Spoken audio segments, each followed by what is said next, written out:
اعوذ باللہ من الشیطان الرجیم، بسم اللہ الرحمن الرحیم۔ السلام علیکم۔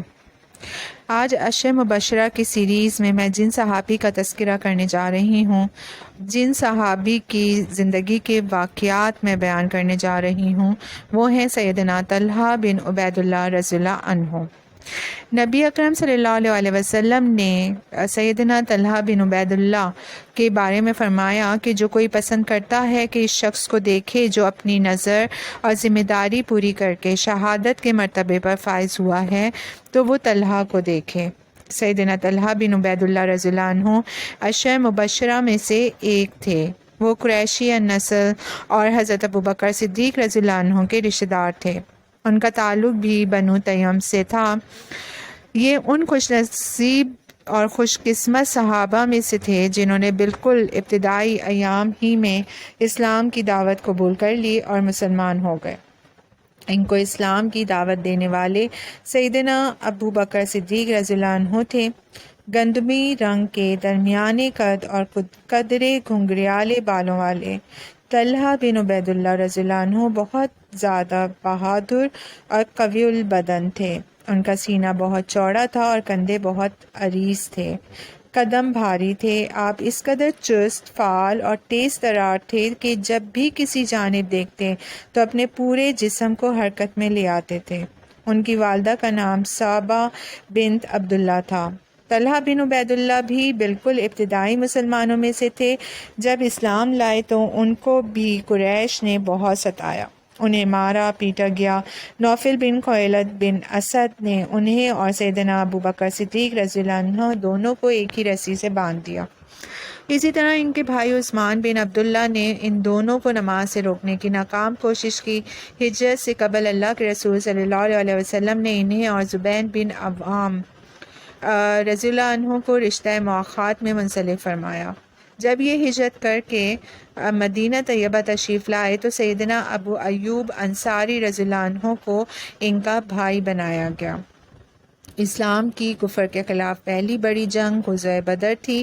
اللہ کے رسول صلی اللہ علیہ وسلم نے ابو سفیان کے قافلے کی واپسی کی خبر پا کر اپنے 2 صحابیوں کو شمال کی طرف روانہ فرمایا تاکہ حالات کا جائزہ لے کر اطلاع دیں۔ ان میں ایک سیدنا سعید بن زید رضی اللہ عنہ تھے اور دوسرے سیدنا طلحہ بن عبید اللہ رضی اللہ عنہ تھے۔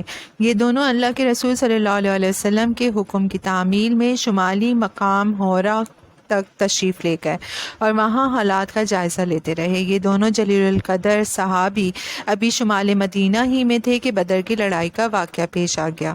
اس لیے سیدنا طلحہ رضی اللہ عنہ غزوہ بدر میں شریک نہ ہو سکے، لیکن چونکہ یہ رسول اللہ صلی اللہ علیہ وسلم ہی کے حکم سے وہاں گئے تھے، ان کی وہاں موجودگی اور حالات کے بارے میں خبر گیری کرنا اور اس لڑائی ہی کا ایک حصہ تھا۔ یہی وجہ ہے کہ جب بدر کا مال غنیمت تقسیم ہوا تو رسول اللہ صلی اللہ علیہ وسلم نے ان کو بھی مال غنیمت میں سے حصہ عطا کیا۔ غزوہ احد میں سیدنا طلحہ رضی اللہ عنہ نے جس بہادری اور سرفروشی کا مظاہرہ کیا اور اللہ کے رسول صلی اللہ علیہ وسلم کی حفاظت کے لیے وہ جس طرح سینہ سپر ہوئے، وہ ان کی زندگی کا سب سے روشن پہلو اور تاریخ انسانی کی ایک نادر مثال ہے۔ احد کے میدان میں ایک واقعہ ایسا بھی آیا کہ جب زیاد بن سکن لڑتے لڑتے زخموں سے چور ہو کر گر پڑے تو اس وقت لڑائی میں رسول اللہ صلی اللہ علیہ وسلم کے ساتھ طلحہ بن عبید اللہ اور سعد بن ابی وقاص رضی اللہ عنہ کے سوا اور کوئی نہ تھا۔ یہ لمحہ اللہ کے رسول صلی اللہ علیہ وسلم کی زندگی کے لیے نہایت نازک لمحہ تھا، جبکہ مشرکین کے لیے انتہائی سنہرا موقع تھا، اور حقیقت یہ ہے کہ مشرکین نے اس موقع سے فائدہ اٹھانے میں کوئی کسر باقی نہ چھوڑی۔ اس نازک ترین وقت میں صرف انہی دونوں قریشی صحابہ یعنی سعد بن ابی وقاص اور طلحہ بن عبید اللہ رضی اللہ عنہ نے جرأت، شجاعت اور بے مثال جانثاری سے کام لیتے ہوئے اپنی جان کی بازی لگا کر مشرکین کے ناپاک ارادوں کو ناکام بنا دیا۔ یہ دونوں عرب کے ماہر ترین تیر انداز تھے۔ انہوں نے مسلسل تیر مار مار کر حملے آور مشرکین کو اللہ کے رسول سے دور رکھا۔ جب مشرکین نے اللہ کے رسول صلی اللہ علیہ وسلم کو گھیرے میں لے لیا تو ارشاد ہوا، کون ہے جو ان سے نمٹے؟ سیدنا طلحہ رضی اللہ عنہ نے فوراً کہا ان سے میں نمٹوں گا۔ اس کے بعد طلحہ رضی اللہ عنہ آگے بڑھے اور 11 آدمیوں کے برابر تنہا لڑتے رہے، یہاں تک کہ ان کے ہاتھوں پر تلوار کی ایسی ضرب لگی جس سے ان کی انگلیاں کٹ گئیں۔ اس سے ان کے منہ سے ہس یعنی سی کی آواز نکلی، اور جو چوٹ لگنے پر نکلتی ہے۔ اس پر اللہ کے رسول صلی اللہ علیہ وسلم نے فرمایا اگر تم بسم اللہ کہتے تو تمہیں فرشتے اٹھا لیتے اور لوگ دیکھتے۔ اس کے بعد اللہ نے مشرکین کا منہ پھیر دیا۔ ایک روایت میں ہے کہ احد کے دن سیدنا طلحہ رضی اللہ عنہ کو 39 یا 35 زخم آئے۔ امام بخاری نے قیس بن حازم سے روایت کی ہے، وہ کہتے ہیں کہ میں نے سیدنا طلحہ رضی اللہ عنہ کا ہاتھ دیکھا، وہ شل تھا۔ اس سے انہوں نے احد کے دن اللہ کے رسول صلی اللہ علیہ وسلم کو بچایا تھا۔ ترمذی کی روایت ہے کہ اللہ کے رسول صلی اللہ علیہ وسلم نے ان کے بارے میں اس روز فرمایا تھا اگر کوئی شخص کسی شہید کو زمین پر چلتا ہوا دیکھنا چاہتا ہے تو اسے چاہیے کہ وہ طلحہ بن عبید اللہ کو دیکھ لے۔ حضرت عائشہ رضی اللہ عنہ سے روایت ہے کہ سیدنا ابو بکر رضی اللہ عنہ جب جنگ احد کا تذکرہ فرماتے تو کہتے تھے یہ جنگ ساری کی ساری طلحہ رضی اللہ عنہ کے لیے تھی، یعنی اس میں اللہ کے رسول صلی اللہ علیہ وسلم کے تحفظ کا اصل کارنامہ انہی نے انجام دیا۔ غزوہ ذیقرد 6 ہجری میں ہوا۔ اس دوران آپ صلی اللہ علیہ وسلم اپنے صحابہ کے ساتھ بیسان صالح نامی کنویں کے پاس رکے۔ اللہ کے رسول صلی اللہ علیہ وسلم نے اس کا نام تبدیل کرنے کا حکم دیا اور ارشاد فرمایا اس کا پانی اچھا ہے۔ یہ کنواں سیدنا طلحہ رضی اللہ عنہ نے خرید کر اللہ کے لیے وقف کر دیا۔ اللہ کے رسول صلی اللہ علیہ وسلم ان کی اس عمل سے بڑے خوش ہوئے اور ارشاد فرمایا اے طلحہ تم تو بہت سخی ہو۔ اس کے بعد ان کو طلحہ الفیاض کہا جانے لگا۔ سیدنا طلحہ رضی اللہ عنہ تمام غزوات میں نمایاں طور پر شریک رہے۔ بیعت رضوان میں بھی وہ موجود تھے۔ فتح مکہ کے بعد غزوہ حنین میں بھی انہوں نے بڑی بہادری اور جانثاری کے جوہر دکھائے۔ سیدنا طلحہ رضی اللہ عنہ جتنے ثابت ثروت اور دولت مند تھے اتنے ہی فیاض اور سخی بھی تھے۔ ان کی شجاعت کے کارناموں کی وجہ سے آپ صلی اللہ علیہ وسلم نے ان کو طلحۃ الخیر کا لقب بھی عطا فرمایا تھا۔ غزوہ نبوی جتنے بھی غزوات نبوی تھے اس کے مصارف کے لیے گراں رقوم پیش کرتے تھے۔ غزوہ تبوک کے موقع پر مصارف جنگ کے لیے زر کثیر پیش کیا۔ اس کی سخاوت اور دریا دلی کی شہادت دیتے ہوئے قبیصہ بن جابر فرماتے ہیں کہ میں ایک مدت تک طلحہ بن عبید اللہ رضی اللہ عنہ کے ساتھ رہا، میں نے ان سے بڑھ کر بغیر مانگے بھاری مال دینے والا کوئی نہیں دیکھا۔ سیدنا طلحہ رضی اللہ عنہ کے ذریعہ معاش تجارت تھا۔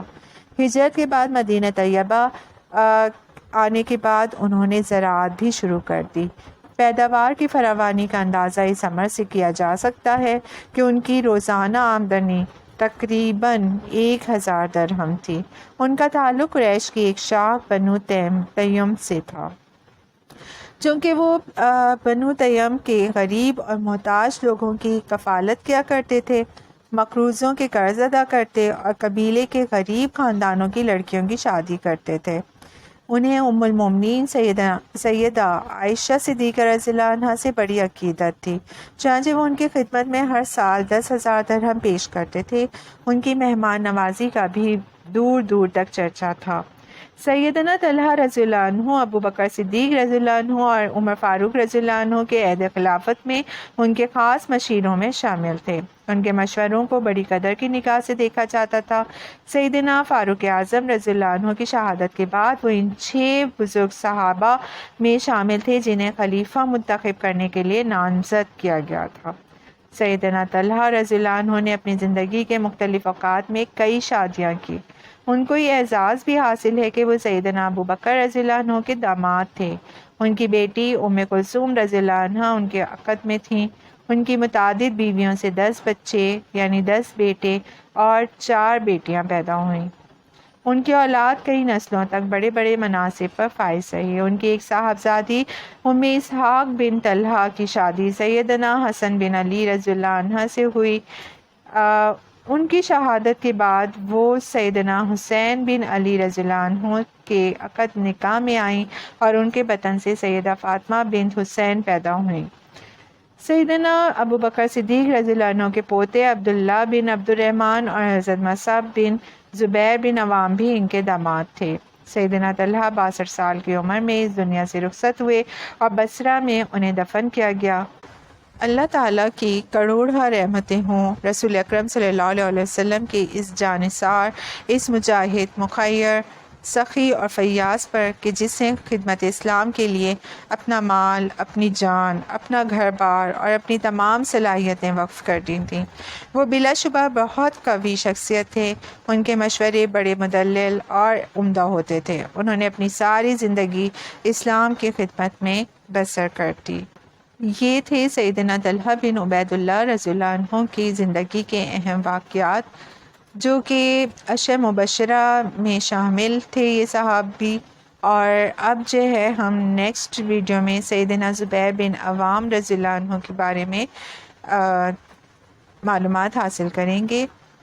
اللہ ہم سب کو نیک بنائے اور نیکیوں کی توفیق عطا فرمائے، آمین ثم آمین۔ شکریہ۔